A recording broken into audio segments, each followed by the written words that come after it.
नमस्कार दोस्तों, OCN network में आपका स्वागत है। मुंबई में हाई क्लास पॉलिटिकल ड्रामा जारी है।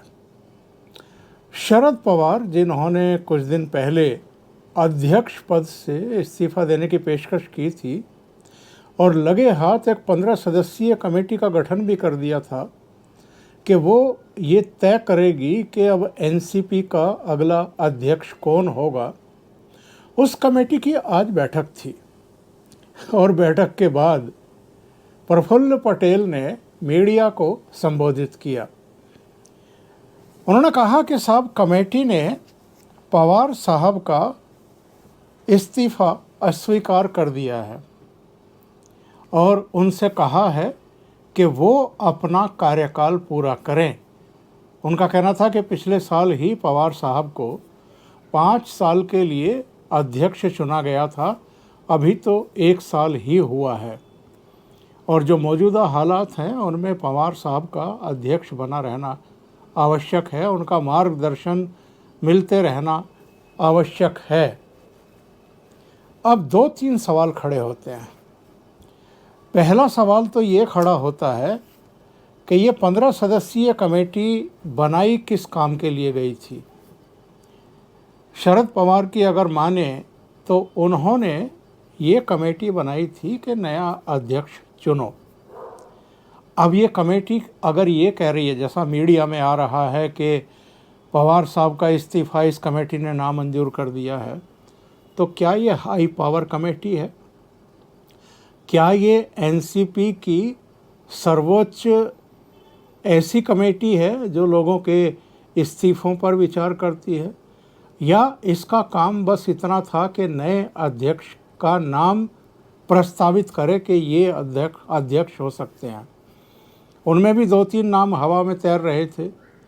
क्या शरद पवार अपनी जगह अजीत पवार को कार्यकारी अध्यक्ष बनाने के बारे में सोच रहे हैं, या अपनी बेटी सुप्रिया सुले को ही अब कमान सौंप देने का फैसला कर चुके हैं, या प्रफुल्ल पटेल, जयंत पाटिल में से कोई होगा, कोई और तीसरा, चौथा, 5वां चेहरा होगा? तमाम तरह की चर्चाएं पिछले कुछ दिनों से चल रही हैं।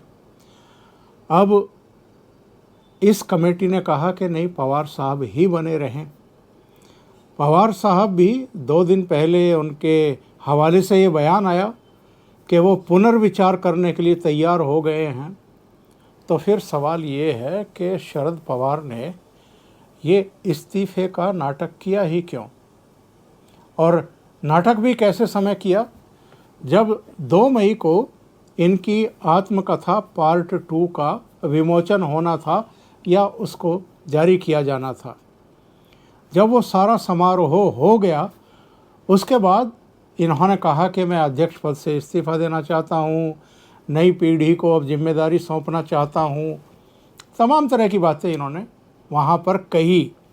और उसके बाद चूँकि वहाँ पर इनकी आत्मकथा पार्ट 2 का विमोचन होना था, तो छोटे से लेकर के बड़े कार्यकर्ता तक सब वहाँ मौजूद थे, नेता मौजूद थे, पूर्व मंत्री मौजूद थे, इनकी पत्नी मौजूद थी, इनकी बेटी मौजूद थी, इनके भतीजे जो बगावत के तेवर अपनाए हुए हैं शरद पवार के प्रति, अजीत पवार भी मौजूद थे, सारे नेता मौजूद थे, जयंत पाटिल से लेकर के और अनिल देशमुख, तमाम प्रफुल्ल पटेल वगैरह सब थे। तो ऐसे मौके पर शरद पवार ने इस्तीफे का दांव चला। और ये दांव क्यों चला, ये भी हम और आप अब तक तो कम से कम समझ ही गए हैं। जिस तरह की राजनीति शरद पवार करते आ रहे हैं, जितना उनका अनुभव है, परिवार के भीतर संगठन पर वर्चस्व को लेकर के जो कलह चल रही है, अंतर कलह चल रही है, और पार्टी के भीतर भी एमवीए के साथ रहा जाए या भारतीय जनता पार्टी के साथ जाया जाए, इसको लेकर के एक रस्साकसी चली आ रही है पिछले काफ़ी दिनों से। और पता तो यहाँ भी चला, यहाँ तक चला बीच में कि अजीत पवार अपने कुछ समर्थक विधायकों के साथ शरद पवार से मिले थे और उनसे कहा था कि अब समय आ गया है कि भारतीय जनता पार्टी के साथ मिल कर के ही आगे चला जाए। ऐसा उन्होंने क्यों कहा, और शरद पवार के बारे में जानकारी आई कि उन्होंने इस प्रस्ताव को ठुकरा दिया। उन्होंने कहा कि हम एमवीए में ही रहना चाहते हैं। लेकिन जो महाराष्ट्र की राजनीति के जानकार हैं, उनका कहना ये है कि शरद पवार भी अब अच्छे तरीके से समझ चुके हैं, जान चुके हैं कि 2024 में नरेंद्र मोदी ही तीसरी बार प्रधानमंत्री बनने वाले हैं। विपक्ष में एक भी ऐसा चेहरा नहीं है जिस पर ये देश भरोसा करे, या ऐसी सिचुएशन अभी देश में नहीं है कि नरेंद्र मोदी का विकल्प लोगों ने तलाश करना शुरू कर दिया हो। विपक्ष में भी कोई ऐसा चेहरा नहीं है, सर्वमान्य चेहरा नहीं है जिस पर सारे दल सहमत हो जाएं कि साहब नरेंद्र मोदी के खिलाफ इनको कैंडिडेट बनाओ प्रधानमंत्री पद का। कोई राहुल गांधी पर भरोसा करने को तैयार नहीं, उनका नेतृत्व स्वीकार करने को तैयार नहीं। कोई नीतीश कुमार को भी नेता मानने को तैयार नहीं। अरविंद केजरीवाल तो जिन चक्करों में फंसे हुए हैं वो आप और हम जानते ही हैं। ममता बनर्जी अपने मन की मालिक है, जिद्दी भी है। पश्चिम बंगाल के बाहर उनकी कोई विशेष पहचान भी नहीं है। शरद पवार की उम्र हो चुकी है, 82 साल के हैं। चंद्रशेखर राव ले दे करके तेलंगाना तक के नेता हैं, तेलंगाना के बाहर उनको कोई पूछता नहीं है। तो ये जो क्योस है, इसमें सब जानते हैं कि 2024 में फिर से नरेंद्र मोदी प्रधानमंत्री बन ही जाएंगे, उसमें कहीं कोई इफ एंड बट नहीं है। तो ऐसे में जो महाराष्ट्र की राजनीति के जानकार हैं, उनका कहना ये है कि शरद पवार भी 2024 के हालात के मद्देनज़र अब ऐसी भूमिका में रहना चाहते हैं, उनकी पार्टी की भूमिका ये बनाना चाहते हैं कि ये ना लगे कि वो भारतीय जनता पार्टी का या नरेंद्र मोदी का खुल कर के विरोध कर रहे हैं। जैसी शरद पवार की आदत है, वो चाहे जिसके साथ मिलकर के सरकार बनाते रहें, लेकिन लगातार वो नरेंद्र मोदी के भी संपर्क में रहे। उनकी मुलाकातें लगातार सुर्खियां बनती रही कि आज वो इस मुद्दे को लेकर के नरेंद्र मोदी से मिले, आज उस मुद्दे को लेकर के उनसे मिले। और जिस तरह के हालात हैं और जिस तरीके से केंद्रीय एजेंसियां इस समय बहुत कड़ा रुख अपनाए हुए हैं, और चाहे कोई कितने भी पद पर है, कितने भी बड़े पद पर है, चाहे कोई किसी भी पार्टी का सर्वे सर्वा है या नेता है, अगर उसके खिलाफ किसी तरह की शिकायतें आ रही हैं सामने तो उनके खिलाफ कार्रवाइयाँ हो रही हैं।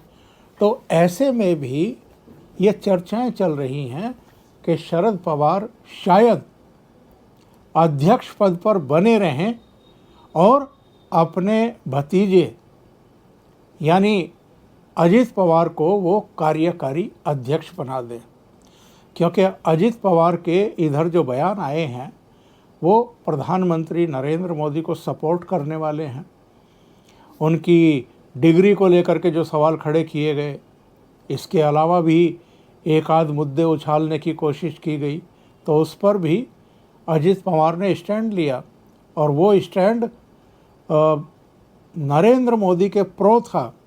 उन्होंने कहा था कि 2014 और 2019 में क्या इस देश की जनता ने उनकी डिग्री देख करके उनको प्रधानमंत्री चुना था या उनकी पार्टी को पूर्ण बहुमत दिया था।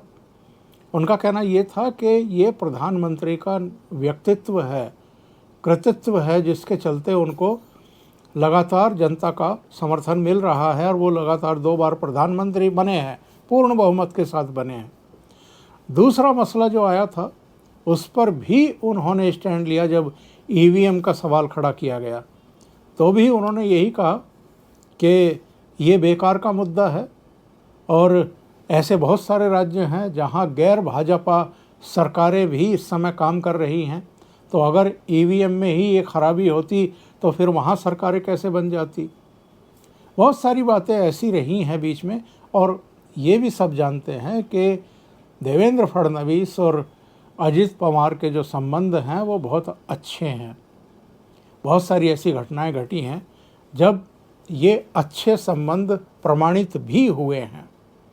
तो ऐसे में बहुत संभव है कि ये जो 15 सदस्यीय कमेटी की बैठक हुई, इसमें शरद पवार के इस्तीफे को नामंजूर किया गया, उनको अध्यक्ष पद पर बने रहने के लिए कहा गया, ये सब होगा।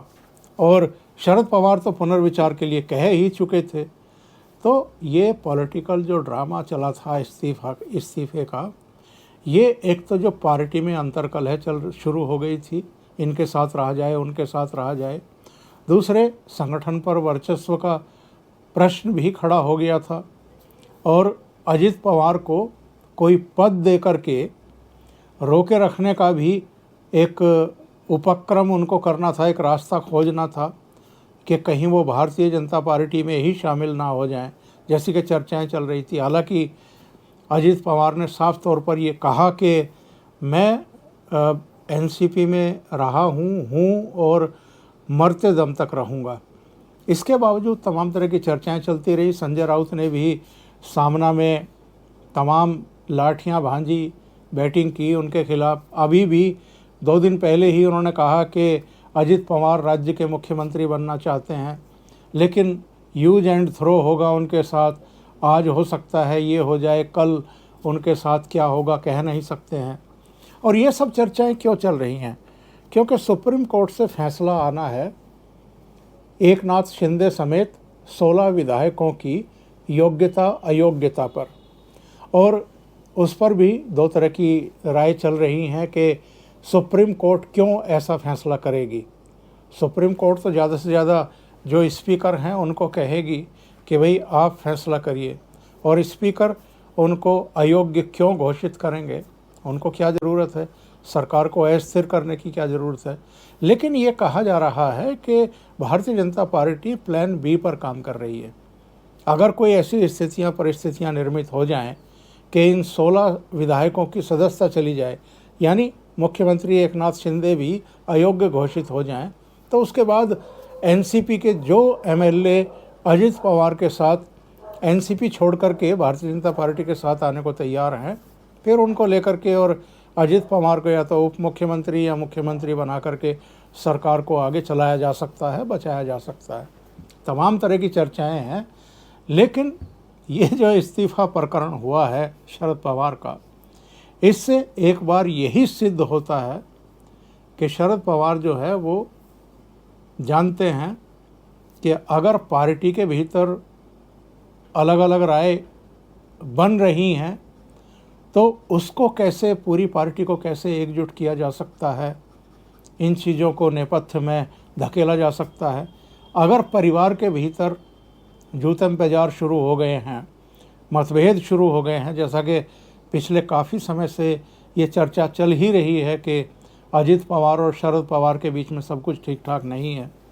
शरद पवार अपनी बेटी को आगे बढ़ाना चाहते हैं, अजित पवार अपनी दावेदारी कम नहीं करना चाहते हैं, पीछे नहीं रखना चाहते हैं। इसलिए दोनों के बीच में तीखे मतभेद हैं, और उन तीखे मतभेदों का ही नतीजा था कि 2 मई को जब उनकी आत्मकथा पार्ट 2 का विमोचन होना था और हर स्तर के कार्यकर्ता और नेता वहाँ मौजूद थे, तब शरद पवार ने ये ड्रामा चला था।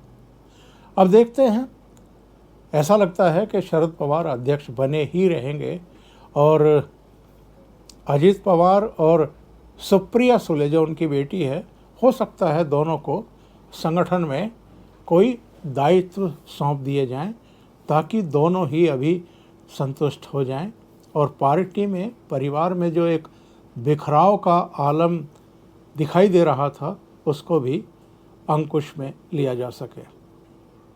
अभी के लिए इतना ही। बहुत बहुत धन्यवाद। अगर आपको ये चैनल और इसके कंटेंट पसंद आ रहे हैं तो लाइक करें, कमेंट करें, वीडियो को शेयर भी करें। अभी तक अगर आपने ये चैनल सब्सक्राइब नहीं किया है तो सब्सक्राइब कर लें, और साथ में लगे बेल आइकॉन को दबा दें, ताकि आगे आने वाले वीडियो और उनके नोटिफिकेशन आप तक पहुंचते रहें। बहुत बहुत धन्यवाद। नमस्कार।